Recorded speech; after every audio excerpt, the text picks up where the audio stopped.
जड़े कर्तव्यरत सांबादिक को आपत्तिजनक और अशालीन मंतव्य दे शेष में जड़े युवक क्षमा प्रार्थना करपड़ी। मिली सूचना अनुसार कंटामाल ब्लॉक सांबादिक अजित बस्तिया पथरला ग्राम पोखरी खंड में अनियमित होता नहीं खबर प्रसारण करते।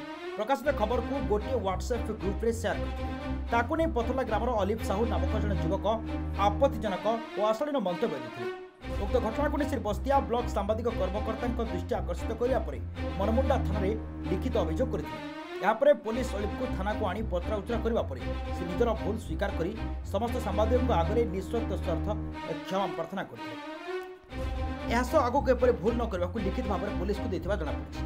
कंटामाल ब्लॉक सांबादिक संघर सभापति सुशील मिश्र, संपादक जगानंद महापात्र, सुक मिश्र, अजित बस्तिया, बद्य होता, विजय आचार्य, आबू खान, राजेश ठेला, हृदयानंद मेहर, प्रशांत कुमार प्रधान, अकुर बेहरा प्रमुख उपस्थित थे। मनमुंडा थाना अधिकारी गोपीनाथ प्रधान उक्त घटनार तदंत आरंभ कर खबर मोबाइल रे पोस्ट करथिले। सेथिरु मु प्रतिक्रिया प्रकाश करी अजित कुमार बस्तिया को आक्षेप करी पैसा खाइचे तो इत्यादि अपशब्द लिखि सामाजिक गणमाध्यम रे पोस्ट करथिले।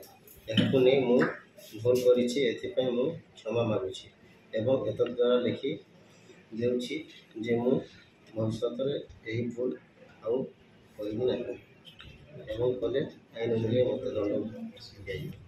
बौद्धरू प्रशांत कुमार प्रधान को रिपोर्ट संभव टीवी ओडिया।